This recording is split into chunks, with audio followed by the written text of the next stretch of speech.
কোনো ভালো যোগ্যতা তো তোমার মধ্যে নেই। সামান্য রান্না সেটুকু করতেও বেলা গড়িয়ে যায়। ধুর, কি কুক্ষণে যে তোমাকে বিয়ে করতে গেছিলাম, এর থেকে পাড়ায় গিয়ে বসে থাকা বলো। না, যাই, সেখানেই যাই। ঈশ্বর, তুমি আমাকে ভবে কেন পাঠালে? দেখেছো দিদি, কানাই মুরগিগুলোর সঙ্গে কি সুন্দর খেলছে। বাহ। কানাই, সর্বনাশ হওয়ার আগে ঘরে গিয়ে পড়তে বস। তোর বাবা যখন তখন চলে আসবে, এলেই বকাবকি শুরু করবে। যা বাবা যা। সংসারের কোনো কাজধর্ম নেই তোমার?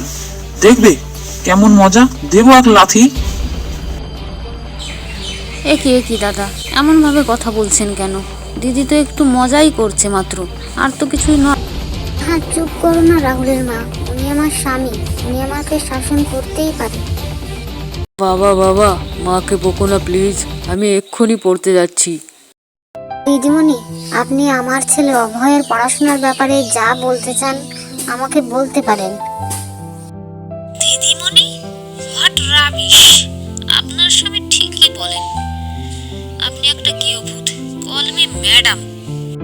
ম্যাম, আপনি ওনার সঙ্গে এভাবে কথা বলতে পারেন না, এটা অন্যায়। ওকে ওকে, আপনি এক কাজ করুন, আপনি অত পড়াশোনার ব্যাপারে বুঝবেন না, আপনার স্বামীকেই পাঠাবেন, কেমন? শুনছো, আমাকে স্কুল থেকে বললো যে তোমাকেই যেতে। এই কপাল, যেটুকু সম্মান স্কুলে বেঁচেছিল তাও গেল। তোমাকে যেতে কে বলেছিল স্কুলে? হ্যাঁ, আমি বলেছিলাম যেতে? আর স্কুলে যাওয়াটা বুঝি ঠিক হলো না, বুঝলে রাহুলের মা? কে বললো ঠিক হলো না? তোমার ছেলে, তোমার ছেলের ব্যাপারে সবকিছু জানার অধিকার আছে। স্কুলে যাওয়া নিয়ে বৌদির সঙ্গে আর অশান্তি করো না। তুমি তো জানোই বৌদি সাদা সিধে মানুষ। বাহ বাহ, জাস্ট অসাধারণ। এবার সারা পাড়ার লোক এই স্কুলে যাওয়া নিয়ে ব্যঙ্গ করবে। ছি ছি। হে ঈশ্বর, দিনের পর দিন এত অপমান আমার আর সয় না, আর সয় না। এ তুমি কি করলে? আমাকে ছেড়ে তুমি কেন চলে গেলে?